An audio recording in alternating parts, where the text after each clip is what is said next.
예수님의 이름으로 기도드리옵나이다. 아멘. 하나님 말씀은 미가서 6장입니다. 6장 1절부터 16절. 원래 이제 7장까지 우리가 해야 될 그러한 시간인데요. 7장 내용이 너무 많기 때문에 좀 나눠서 오늘 6장만 우리 말씀을 나누도록 하겠습니다.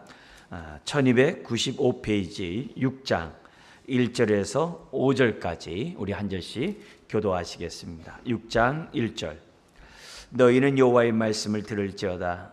너는 일어나서 산을 향하여 변론하여 작은 산들이 내 목소리를 듣게 하라 하셨나니 너희 산들과 땅의 견고한 지대들아 너희는 여호와의 변론을 들으라. 여호와께서 자기 백성과 변론하시며 이스라엘과 변론하실 것이라. 이르시기를 내 백성아 내가 무엇을 네게 행하였으며 무슨 일로 너를 괴롭게 하였느냐. 너는 내게 증언하라.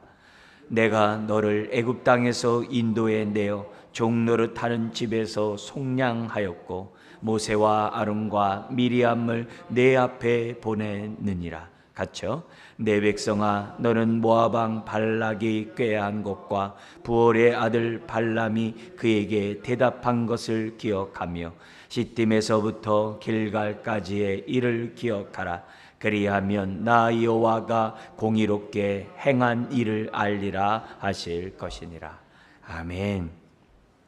우리가 다 읽지 않았습니다만 이 미가서 어떻게 보면 전체의 핵심 요절은 6장 8절에 있어요. 우리 6장 8절을 한 번 더 읽어볼까요? 사람아 주께서 선한 것이 무엇임을 내게 보이셨나니 여호와께서 내게 구하시는 것은 오직 정의를 행하며 인자를 사랑하며 겸손하게 내 하나님과 함께 행하는 것이 아니냐. 6장 8절이 미가서 전체 주제입니다. 이 주제인 이 말씀을 놓고 보면은 8절같이 살지 않았다는 거죠. 그들이 비록 하나님 앞에 하나님을 섬기고 하나님 앞에 예배를 드린다라고 했음에도 불구하고 그들의 삶은 예배에 열매가 없는 거예요. 이제 그 부분에 대해서 우리 하나님께서 미가 선지자를 통해서 내가 너희가 언약의 백성답게 살지 않고 언약을 파괴했기 때문에 언약의 축복에서 제외시키리라 라고 하는 그러한 심판의 메시지를 전한 것이 미가서거든요. 그런 의미에서 6장에서 우리가 오늘 보는 가장 핵심 요절은 6장 8절. 그래서 거기에 따라서 우리가 제목 사람아 주께서 선한 것이 무엇임을 내게 보이셨나니 라는 제목으로 우리가 말씀을 나누기 원합니다. 가장 중요한 내용 성경 구절이 6장 1절 6절 거기에 따라서 16절에 있습니다. 6장 1절에서부터 5절까지는 언약을 파괴한 그 이스라엘 백성을 향하여 하나님이 언약을 파괴했다라고 고발하는 그런 내용이 6장 1절에서부터 시작되게 됩니다. 이제 그런 가운데 하나님이 정말 내가 구원자로 또 너희 선한 목자로 내가 언약의 약속의 말씀에 따라 너희들을 구원하고 돌보고 지켜줬다. 그 얘기를 먼저 얘기를 합니다. 그게 이제 6장 1절부터 5절까지예요. 그런데 정작 너희들은 내 마음과 뜻을 헤아리지 아니하고 하나님은 이방 신들처럼 좋은 거 양으로 좋은 것을 많이 하나님 앞에 드리면 하나님이 기뻐한다라고 오해하고 있구나. 그렇지 않다는 거죠. 나는 너희들이 우리가 아까 6장 8절에 있는 것처럼 정말 정의를 행하며 인자를 사랑하며 겸손하게 내 하나님과 함께 행하는 것을 하나님이 더 원하신다. 이런 얘기를 6절에서부터 지금 뭐냐면 8절까지 이제 설명하게 됩니다. 그리고 나서 이제 이 9절 이하에 뭐냐면은 그러기 때문에 내가 너희들을 언약의 축복에서 제외시킬 것이다. 왜? 언약을 파괴했으니까 내가 언약의 축복에서 너희들이 누리지 못하도록 하나님이 행하시겠다. 우리 다른 말로 하면 이제 저주죠. 하나님의 멸망의 심판이 9절부터 16절에 이제 기록되어 있습니다. 이제 그런 가운데 그들의 죄악을 한마디로 또 딱 설명한 그 내용이 마지막 16절에 기록되어 있습니다. 16절도 한 번 더 읽겠습니다. 너희가 오므리의 율례와 아합 집의 모든 예법을 지키고 그들의 전통을 따르니 내가 너희를 황폐하게 하며 그의 주민을 사람의 조속거리로 만들리라. 너희가 내 백성의 수욕을 담당하리라 하면서 하나님의 심판에 대한 경고의 메시지가 나오고 있습니다. 자, 1장에서 또 3장까지는 남유다와 북이스라엘의 죄악에 대해서, 특별히 우상 숭배한 그 죄에 대해서 우리 하나님께서 미가 선지자를 통해서 정말 아주 통렬하게 비판하시는 그런 내용이 1장부터 3장까지 나왔죠. 그런 심판의 메시지와 함께 그러나 하나님의 이 계획을 말을 합니다. 하나님의 계획은 범죄한 너희들을 훈련하고 연단시켜서 언약 백성다운 사람으로 딱 만들어서 너희를 통해서 내가 열방들이 하나님의 이름을 영광 돌리는 그런 자로 내가 만들 거다. 이런 계획을 하나님이 심판하시면서 동시에 합니다. 그러면서 단지 한 사람을 거룩하게 온전하게 하는 차원이 아니라 아예 이스라엘 나라를 새로운 이스라엘 나라로, 새 이스라엘 나라로 만들어 버리겠다. 그런 하나님의 회복에 대한 메시지를 4장 5장에 아주 이렇게 잘 설명해요. 그래서 하나님이 이 멸망한 이 예루살렘을 새로운 예루살렘으로 만들리라 하는데, 그 새로운 이스라엘로 만드는 그 구성원들이 누구냐? 여기 6장 8절에 있는 것처럼 정말 하나님을 경외하면 남은 자들, 그들을 내가 다 모아가지고, 포로로 끌려갔던 이런 자들을 내가 다 모아가지고 새 예루살렘을 내가 만들 것이다. 그리고 그 나라를 통치하는 그 왕을 지금 불의와 불법을 행하는 그런 자들이 아니라 메시아가 그 새 예루살렘에 정말 왕으로 임재해가지고 정말 하나님이 기뻐하는 그 나라를 만들어 갈 것이다. 그 얘기를 4장 5장을 통해서 얘기했고, 여러분도 잘 아는 5장 2절 이하에 베들레헴에서 예수님이 태어날 것을 예언한 선지자가 미가 선지자죠. 우리 크리스마스 때 많이 듣는 베들레헴에서 메시아의 탄생을 예고한 선지자가 미가 선지자예요. 자, 그렇게 회복에 대한 메시지를 얘기하면서 6장에 그러기 때문에 빨리 회개하라. 그 얘기가 6장이에요. 그렇지 않으면 내가 너희를 심판하겠다. 근데 사실 뭐예요? 그들에게 기회를 줬음에도 불구하고 그들이 회개하지 않으므로 하나님이 너희들을 심판하겠다라고 하는 그 메시지가 6장이에요. 기회를 줬는데도 회개를 안 하니까 내가 너희를 심판할 것이다. 그러나 여기 7장에서는 내가 그럼에도 불구하고 내가 남은 자들을 내가 통해서 내가 이 정말 새로운 나라를 만들 것이라고 하는 그런 약속을 하는 게 7장이에요. 그러니까 6장, 7장은 같이 이렇게 봐야 됩니다만 우리가 분량 또 시간상 우리 6장만 좀 보도록 하겠습니다. 자, 여기 보면 1절부터 8절까지는 하나님이 고발을 위한 이스라엘과 정말 첫 변론을 어떻게 하는지 본문에 나오고 있습니다. 먼저 1, 2절을 보면은 이 재판을 이렇게 앞에 두고 하나님께서 뭐냐면 증인들을 세워요. 근데 그 증인을 어떤 자들을 증인으로 세우냐면 변덕진 사람이 아니라, 하나님 앞에 불순종하는 사람이 아니라 변하지 않는 하늘과 땅을 증인으로 삼는 이런 장면이 1절 2절에 등장하고 있습니다. 우리 같이 한번 읽어볼까요? 너희는 여호와의 말씀을 들을지어다. 너는 일어나서 산을 향하여 변론하여 작은 산들이 내 목소리를 듣게 하라 하셨나니 너희 산들과 땅의 견고한 지대들아, 너희는 여호와의 변론을 들으라. 여호와께서 자기 백성과 변론하시며 이스라엘과 변론하실 것이라. 증인을 변하지 않는, 변덕진 사람이 아니라 변하지 않는 산과 그 땅을 갖다가 지대를 놓고 하는 걸 봅니다. 이거는 여기만 있는 게 아니라 과거의 시내산에서도 하나님이 이스라엘 백성과 언약을 맺을 때에도 하나님이 증인으로 누구를 등장시키냐면은 여기 이제 하늘과 땅을 불러 언약의 증인으로 삼은 그 사건이 신명기 4장 26절에 있어요. 그러니까 신명기 4장에 있었던 그 내용이나 지금 여기서 뭐예요? 동일하게 지금 다시금 증인들을 하늘과 땅을, 산과 땅을 대동해 가지고 하나님께서 지금 심판을 지금 정말 행하기 위해서 말씀하고 있는 것을 보게 됩니다. 자, 그러면서 3절에서 5절은 하나님이 고소인이 돼 가지고 그 자기 입장을 갖다가 지금 뭐냐면 정확하게 설명합니다. 그것이 3절부터 5절이에요. 뭐냐면 3절은 뭐냐면 나는 너희들을 괴롭게 한 적이 없다. 너희들을 잘못되게 내가 행한 적이 없다. 그런 얘기를 이제 3절에 합니다.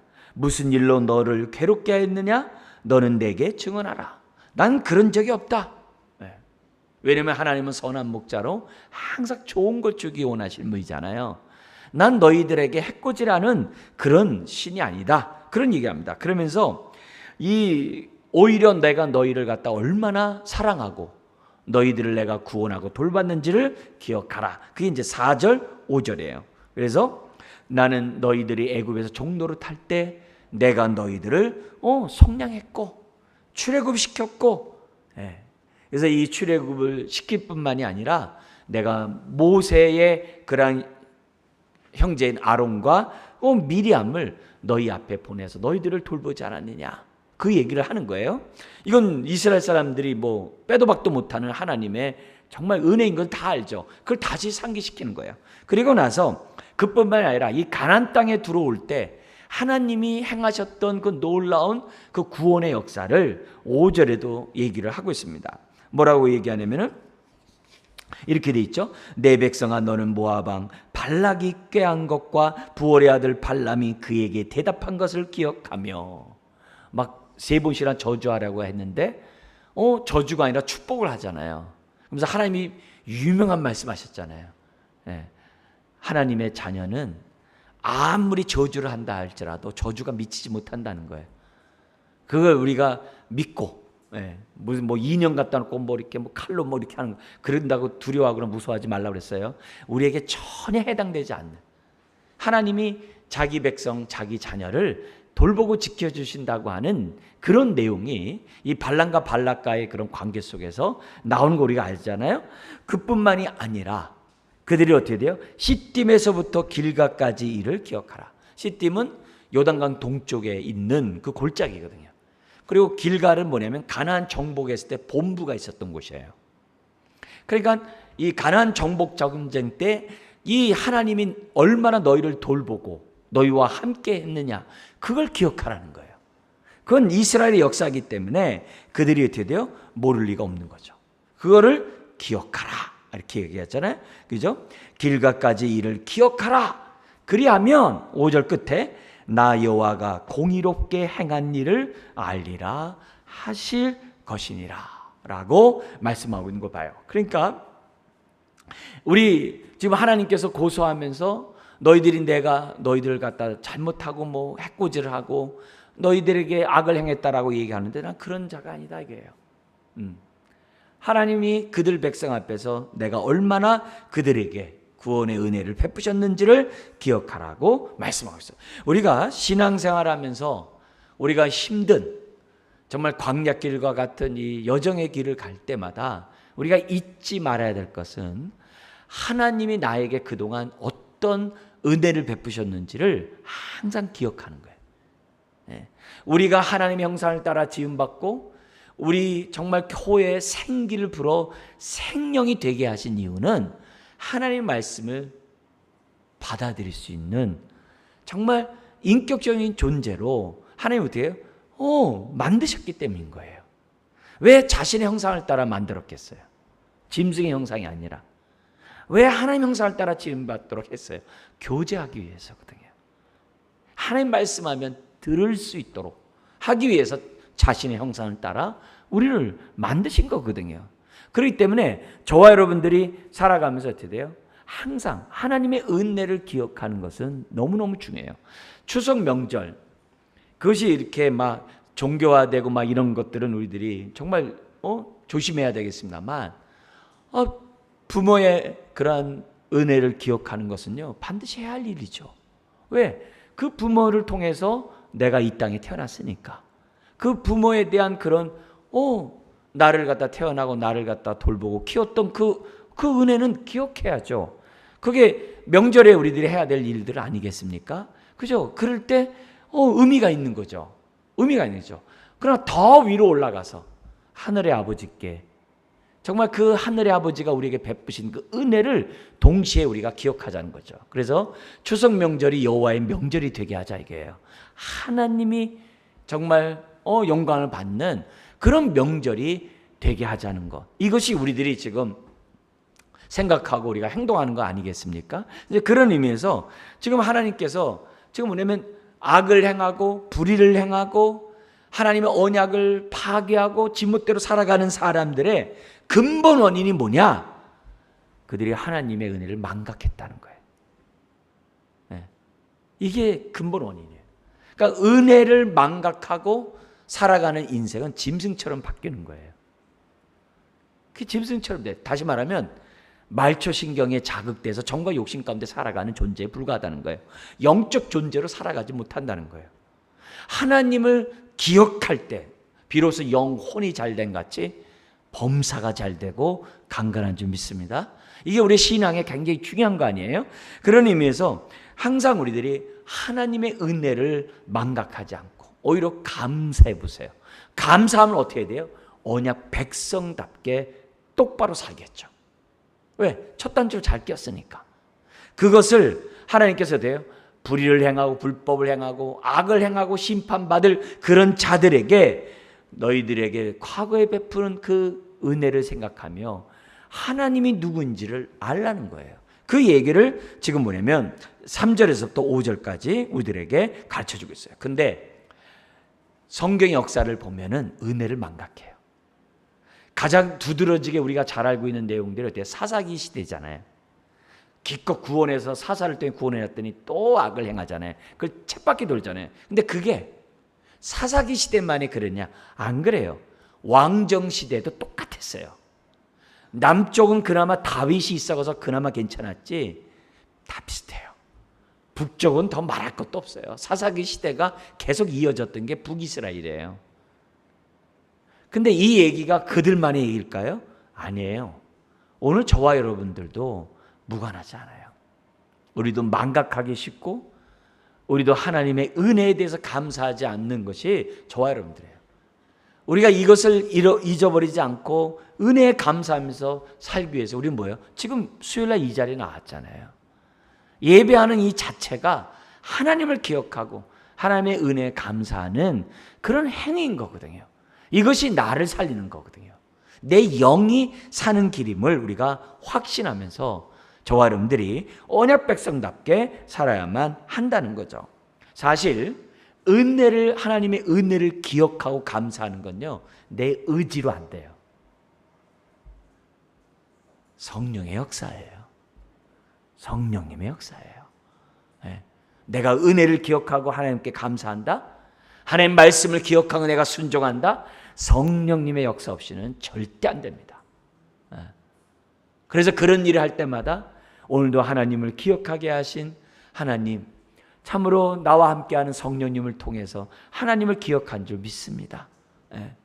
나에게 성령을 보내주신 하나님의 그 큰 은혜 또한 감사합니다. 이런 마음으로 우리가 어떻게 돼요? 삼일째 하나님과 친밀한 저와 여러분들이 돼야만 한다는 거죠. 자, 이 얘기를 지금 제가 앞에서 좀 많이 얘기했는데 또 추석이기 때문에 또 말씀을 드린 데만 반대로 한번 얘기해 보세요. 은혜를 망각하고 내 마음 내 뜻대로 살아가는 게 인생이라고 그랬잖아요. 그는 저 에덴 동산에서부터 그랬어요. 인생은 항상 은혜를 망각해요. 그리고 자기가 한 것만 주장하게 돼 있어요. 자기 의의를 내세우는 게 인간이에요. 여기서 우리들이 난 아니야 이러면 안 돼요. 그냥 이런데 내가 은혜를 기억한다. 이게 성령의 역사고 하나님의 축복이죠. 근데 우리는 망각하는 그런 존재예요. 자, 그러면 반대로 한번 얘기해 보세요. 하나님을 알지 못하고 정말 성령님이 함께하지 않는 사람이 내가 그에게 베푼 은혜를 망각했다고 내가 막 그냥 막 이렇게 하면 그게 정상이냐 이게. 좀 이런 표현 썼어요. 정상이냐 이게. 나도 은혜를 자꾸 잊어버리면서 나 하는 사람인데 다른 사람이 내가 그에게 베푼 은혜를 잊어버린 것에 대해서 너무 막 예민하게 반응하고 뭐 난 다시 할 거야. 이게 정상이냐 이게. 나도 하나님이 나에게 베푼 은혜를 그렇게 망각하고 사는데 상대방이 내가 베푼 은혜를 망각했다고 막 하고 다 소용없어요. 그럴 필요 없다는 거예요. 설령 자식들이 은혜를 기억하지 못해도 너무 섭섭해하지 마세요. 그냥 그러려니 하세요. 오히려 내가 하나님의 은혜를 망각한 내 모습 보면서 주여 나에게 은혜를 베푸든 자식들에게 은혜를 베풀어 주세요. 내 주변 사람에게 하나님 은혜를 베풀어 주셔서 내가 하나님의 은혜를 기억하듯 저들도 하나님의 부모의 은혜를 생각하는 자 되게 해주세요. 이렇게 마음 먹어야지. 그래야 내가 명절이 복돼요. 괜히 소화 안 돼요. 맛있는 거 음식 만들어 놓고 소화 안 돼요. 그러니까 망각하는 존재인 것을 우리가 생각하면서 너무 속상해하지 마세요. 너무 속상해하지 마세요. 오히려 하나님 앞에서 내가 망각한 내 모습을 보면서 그냥 은혜를 구하세요. 그리고 또 우리는 뭐냐면 아예 이건 너무 비참한 얘기인지도 모르지만 그냥 기대하지 마세요. 해주면 할렐루야. 이게 다 하나님의 은혜인 줄 믿는다면서 경산한데 하시고. 왜요? 우리가 하나님의 은혜를 기억하는 게 내 맨정신으로 안 되거든요. 성령님이 은혜를 깨닫고 기억나게 했으니까 우리가 하나님께 영광 돌리는 거잖아요. 그러니까 성령님 때문에 내가 하나님의 은혜를 기억하고 사는 거예요. 그러니까 아예 기대하지 마세요. 그러다가 해주면 어떻게 돼요? 이게 웬 축복입니까? 하면서 할렐루야 하면은 장수만세하는데 여러분이 많은 도움이 될 겁니다. 그래서 우리가 명절 때 너무 과민 반응하지 마시고 너무 좋아하지 마시고 그냥 모든 것 하나님 앞에 맡기고 자식이 잘 안 해준다고 다 소용없어 그러지도 마세요. 그러지도 마시고 오히려 성령 충만한 기회로 하나님 앞에 우리가 갖자는 거죠. 더구나 주를 알지 못한 사람이 그렇게 한다면 그건 정상이에요. 은혜를 망각하고 배반하는 건 정상이에요. 그건 당연한 거예요. 세상 사람들이 얼마나 정말 배반하고 이렇게 하는 이용의 몽사가 얼마나 많아요. 그것 때문에 너무 속상해하지 마세요. 그러면 그냥 그렇게라도 해야지 그 사람들이 살 거 아니겠어요? 근데 우리는 하나님이 계시잖아요. 성령님이 우리와 함께 하시잖아요. 그걸 생각하고 옛일 다 잊어버리세요. 다 놓아버리고 그냥 주님과 친밀하면서 살아가는 저와 여러분들이 돼야 될 줄 믿습니다. 그래서 명절날 스트레스 안 받기를 주의 이름으로 축원드립니다. 제발 좀 스트레스 받지 마시고 우리 명절 끝나 얼굴 봤을 때 좀 환하게 얼굴 좀 이렇게 밝으면서 뵀으면 좋겠어요. 나 예배도 안 드려 뭐 이렇게 오지 마시고 기쁨으로 이렇게 오셨으면 좋겠어요. 자, 그러니까 이스라엘 사람들이 자기 변론을 이제 하겠죠. 그죠? 이제 피고인이 자기를 하겠죠. 근데 뭐라고 하냐면 그들의 변론의 모습을 보면은 자기네들은 하나님 앞에 예배 드릴 거 다 했다는 거예요. 자기네들은 하나님 앞에 그냥 막 살찐 송아지 다 드리지 않았냐 이게요. 정말 하나님 앞에 제사를 아주 상다리가 부러지도록 내가 하지 않았냐 이게. 그렇게 얘기하는 거예요. 그 얘기를 6절 7절에 이렇게 얘기합니다. 같이 한번 읽어볼까요? 내가 무엇을 가지고 여호와 앞에 나아가며 높으신 하나님께 경배할까? 내가 번제물로 1년 된 송아지를 가지고 그 앞에 나아갈까? 여호와께서 천천의 순양이나 만만의 강물 같은 기름을 기뻐하실까? 내 허물을 위하여 내 마다들을 내 영혼의 죄로 말미암아 내 몸의 열매를 드릴까? 이거 정말 성령 충만한 가운데 이렇게 얘기하면 할렐루야죠. 근데 불의와 불법을 행하고 우상 숭배하면서 하나님 앞에 이렇게 얘기하는 거예요. 왜요? 더 복을 많이 받으려고. 아니면 반대로 내가 하나님 앞에 내가 얻어 터지지 않으려고 하나님 앞에 막 좋은 것 막 갖다 주는 거예요. 세상 신인 줄, 이 우상인 줄 알고. 그렇게 하고 있다는 거예요. 그러니까 자기네들은 할 도리를 했다. 앞에도 나왔던 규절을 이었어요. 그러니까 언약 백성이 하나님의 마음을 모르는 거예요. 신앙생활은 하나님의 마음을 알아야 되는데 모르는 거예요. 왜 그럴까요? 내 마음이 하나님 마음 같지 않기 때문에. 이게 굉장히 중요한 거예요. 내 마음이 그리스도의 마음을 갖고 있지 않는 거예요. 그러니까 아버지의 마음을 헤아리지 못해. 신앙생활은 그리스도의 마음을 품는 게 신앙생활이거든요. 그래서 아버지의 마음을 헤아리는 것이 신앙인이에요. 아버지의 마음을 알아야 신앙생활을 제대로 하는 거예요. 그게 효자예요. 네? 그게 효자예요. 자식이 지금 이빨이 막 흔들리고 제대로 씹지 못하고 있는데 오징어가 맛있다고 거기다 바다까지 발라가지고 추석날 갖고 와보세요. 그거는 마음을 하는 게 아니죠. 그런 의미에서 우리가 신앙생활은 하나님의 마음을 아는 건데 마음을 모르는 것은 내 마음이 옛사람의 마음인 거예요. 그리스도의 마음이 아닌 거예요. 너희는 내 마음을 품으라 그랬잖아요. 그 마음이 기경이 돼야 되는데 옛사람을 갖고 있으니까 아버지의 마음을 모르는 거예요. 그러니까 6절 7절까지 좋은 것 주면 좋아한다고. 응? 제사를 과하게 치르면 내가 복 받는다고. 살아생전에 얼굴도 안 보여놓고. 그런 건 의미가 없는 거거든요. 우리가 신앙생활하는 데 있어서 정말 중요한 거는 아버지의 마음을 알고 우리가 헤아리면서 신앙생활하는 저와 여러분들이 돼야 될 줄 믿습니다. 그게 신앙생활이에요. 그래서 내 마음에 정말 불안하고 두려워하는 것은 우리 아버지께서 주신 마음이 아니라고 그랬잖아요. 아버지께서 그런 마음 주는 게 아니잖아요. 예수님이 마지막 그 다락방에서 뭐라고 얘기하는 거예요? 내가 평안을 유산으로 남겨놓겠다고 그러잖아요. 네. 그래서 마음에 평안하고 평안 가운데 너희들이 살라는 거죠. 그게 하나님이 기뻐하는 하나님의 마음이잖아요. 그 마음을 우리가 달라고 이 밤에 정말 우리가 하나님 앞에 기도해야 될 줄 믿습니다. 그래서 내가 막 은혜를 망각하고 은혜에 대해서 제대로 하지 않는 자식에 대해서 상관은 필요 없어. 그거는 주님의 마음이 아니에요. 오히려 불쌍히 여기는 것이 주님의 마음인 줄 믿습니다. 자, 이렇게 생각하고 있는 그 이스라엘 사람들을 향해서 뭐라고 얘기하느냐? 하나님이 기뻐하는 예배가 뭐냐? 하나님이 기뻐하는 제사가 뭐냐? 언약에 신실한 거라는 거예요. 언약에 신실한 게 뭐냐? 그게 8절이에요. 그런 의미에서 우리 한 번 더 읽어볼까요? 사람아, 주께서 선한 것이 무엇임을 내게 보이셨나니 여호와께서 내게 구하시는 것은 오직 정의를 행하며 인자를 사랑하며 겸손하게 내 하나님과 함께 행하는 것이 아니냐. 여러분, 짐승을 드리는 것이 중요한 게 아니라 마음을 드리는 게 중요한 줄 믿습니다. 그죠? 내 마음을 하나님 앞에 드리는 것이 중요하죠. 이 마음을 드리는 사람은 어떻게 돼요? 삶을 드리게 돼 있어요. 삶을 드린다는 게 뭘까요?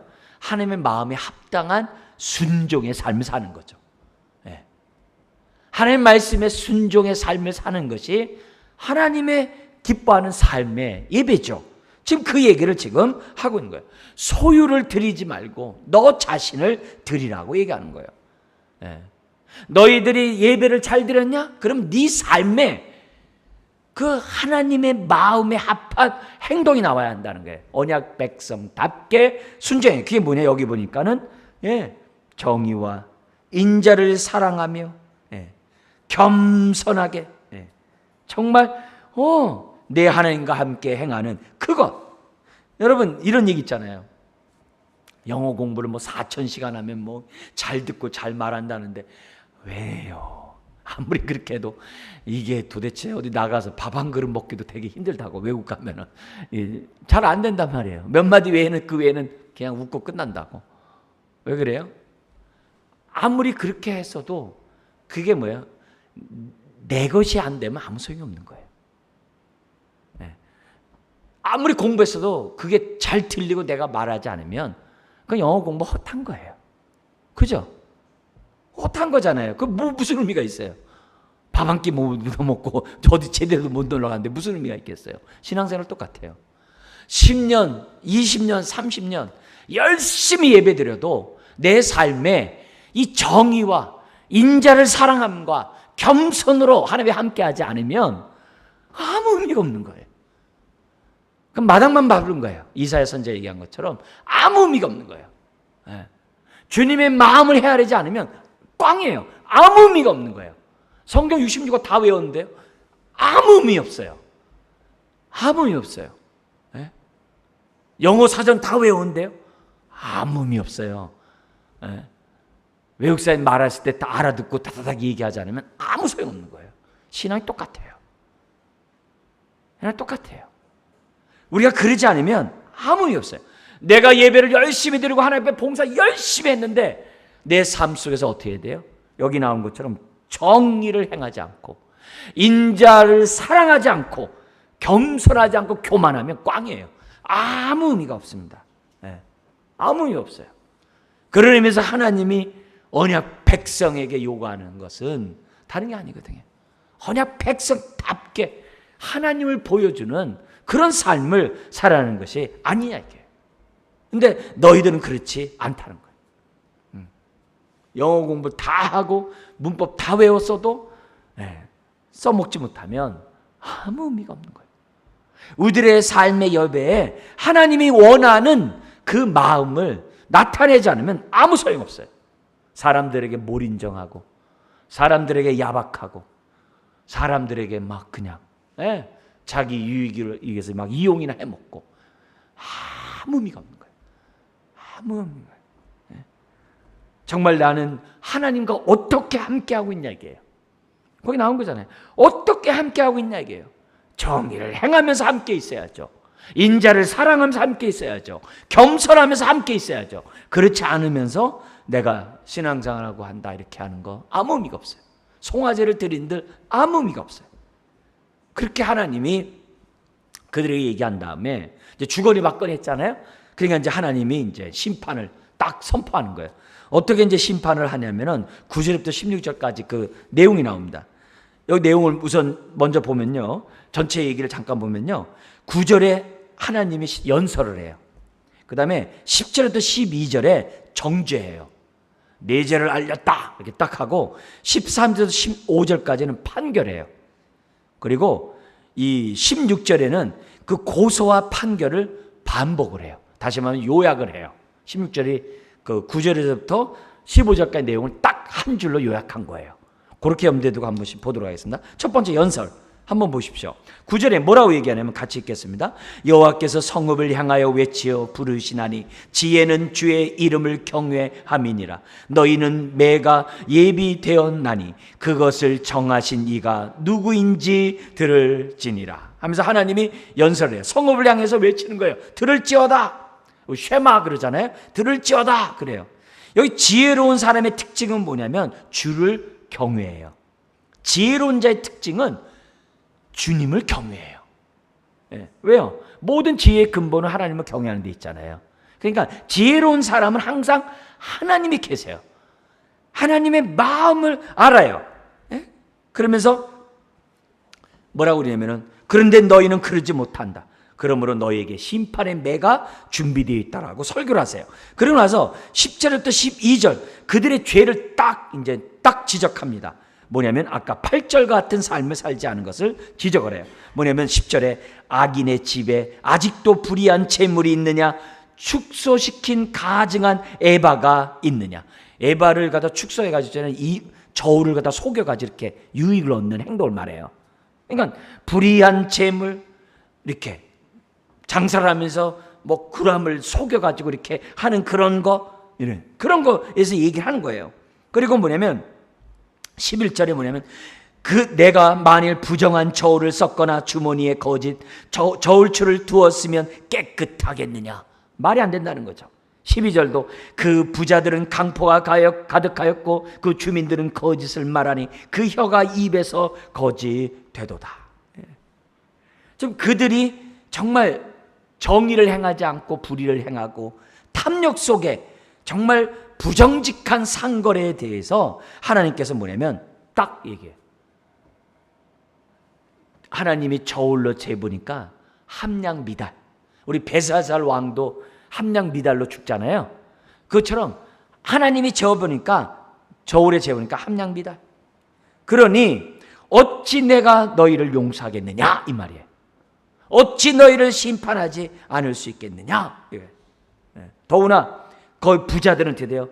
법정에서조차 뭐냐면 거짓된 증인을 세워가지고, 예수님 앞에 거짓 증인 세우듯이 세워가지고 그 안에서 법정에서도 불의를 행하면서 가난한 자를 착취하는 그런 자들, 이게 2장 1, 2절에 나온 얘기예요. 그 얘기를 지금 우리 하나님께서 다시 한번 말씀하고 있어요. 그러니까 하나님이 정확하게 얘기해요. 6장 8절에 근거해서 너희는 살지 못했다는 그 구체적인 예들을 그들에게 말씀하고 있어요. 오늘도 우리의 삶도 마찬가지예요. 나는 얼마나 정의를 행하면서 하나님과 함께하는가, 정말 인자를 사랑하면서 사람을 대하면서 함께하는가, 나는 얼마나 겸손하면서 사람을 대하면서 함께하는가, 그 얘기하는 거예요. 자, 그렇기 때문에 13절에서 15절에 판결합니다. 뭐라고 판결하냐면요, 너무 무서워요. 제가 읽어드릴게요. 그러므로 나도 너를 쳐서 병들게 하였으며 내 죄로 말미암아 너를 황폐하게 하였나니. 너무 무섭죠? 14절 보세요. 아주 이제 파멸의 심판을 구체적으로 얘기해요. 뭐 어떻게 파멸하냐면요, 내가 먹어도 배부르지 못하고, 그러면서 항상 속이 빌 것이며, 우리로 얘기하면 화장실 자주 가는 거 있잖아요. 그렇게 만들어 버리겠다는 거죠. 그리고 뭐냐면 내가 감추어도 보존하지 못하겠고, 이 말이 다른 번역은 어떻게 번역했냐면요, 산통을 겪거나 아이를 출산하지 못할 것이며. 너무 무서운 얘기예요. 너무 무서운 얘기예요. 그 다음 뭐냐면 보존된 것은 내가 칼에 붙일 것이며. 요거 다른 번역은 뭐냐면 너가 어렵게 자녀를 출산했다 할지라도 그가 칼을 피할 수 없다고 이렇게 번역했어요. 그러니까 굉장히 무서운 거예요. 그러니까 건강, 재산, 농산물 뿐만 아니라 자녀까지 하나님의 언약의 축복에서 제외될 것을 말씀해요. 무서워요. 그 다음에 15절에 언약의 저주를 또 얘기합니다. 같이 한번 읽어볼까요? 내가 씨를 뿌려도 추수하지 못할 것이며 감람 열매를 밟아도 기름을 내 몸에 바르지 못할 것이며 포도를 밟아도 술을 마시지 못하리라. 그러니까 이런 일을 겪지 않도록 우리가 어떻게 돼요? 빨리 회개하고 돌이켜야 하라 이거죠. 거기에 그림자만 보여도요, 빨리 그냥 엎드려야죠. 근데 그렇게 했음에도 불구하고 하지 않는다는 거죠. 중요한 건 뭐냐면 하나님은요, 심판하기 전에 미리 예고하세요. 어떤 심판, 왜요? 이 심판이 하나님께로부터 왔음을 알고 빨리 회개하라고. 그래서 미리 알려주시는 그 모습이 있는 거예요. 그래서 잘못한 것을 먼저 책망하고 거기 뭐예요? 체벌을 하듯이 그런 모습을 지금 하나님 보여주고 있어요. 그래서 마지막 요약이 16절입니다. 뭐냐면 왜 하나님께서 이렇게 심판하느냐? 너희가 오므리의 율례와, 이 북이스라엘을 말합니다. 오므리의 율례와 아합 집의 모든 예법을 지키고, 완전히 바알 우상 단지였거든요. 그들의 전통을 따르니 내가 너희를 황폐하게 하며, 남유다가 거기에 막 정략 결혼해가지고 완전히 막 이렇게 우상 숭배를 했잖아요, 바알을요. 그래서 내가 너희를 황폐하게 하며 너희 주민을 사람의 조속거리로 만들라. 포로로 막 끌려가서 조속거리를 만들리라. 너희가 내 백성의 수욕을 담당하리라. 그러면서 하나님께서 그들을 갖다가 정말 마치 왜 이스라엘 백성을 구원했어요? 왜 언약 백성을 삼았어요? 제사장 나라가 되라고. 너희를 통해서 하나님의 거룩한 이름이 정말 높임을 받고 열방이 너희를 통해서 아버지께로 오도록 너희를 언약 백성 삼은 거 아니냐 이게. 근데 오히려 너희들이 이방인에게 조롱을 당하고 이방인보다 더 큰 고통을 당할 것임을 지금 하나님이 심판하고 있어요. 왜요?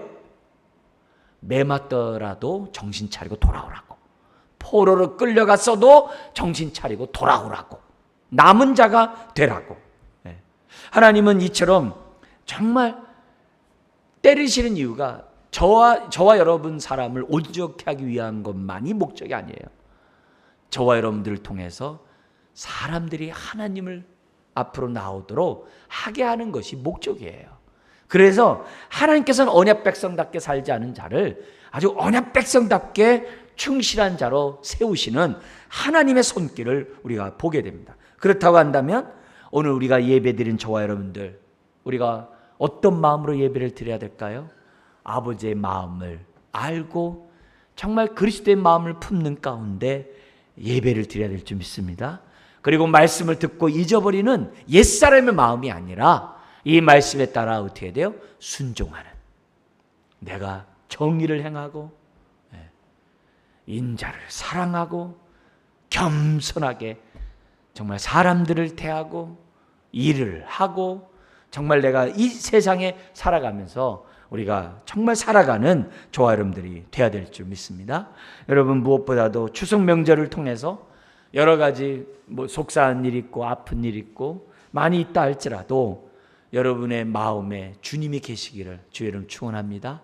그래서 여러분을 통해서 여러분의 가정에 하나님의 평강이, 정말 주님의 그 은혜가 넘쳐나는 가정 되길 주의 이름 축원합니다. 그래서 나를 통해서 우리 가정을 구원하길 원하시는 주님이 나를 먼저 부르셨잖아요.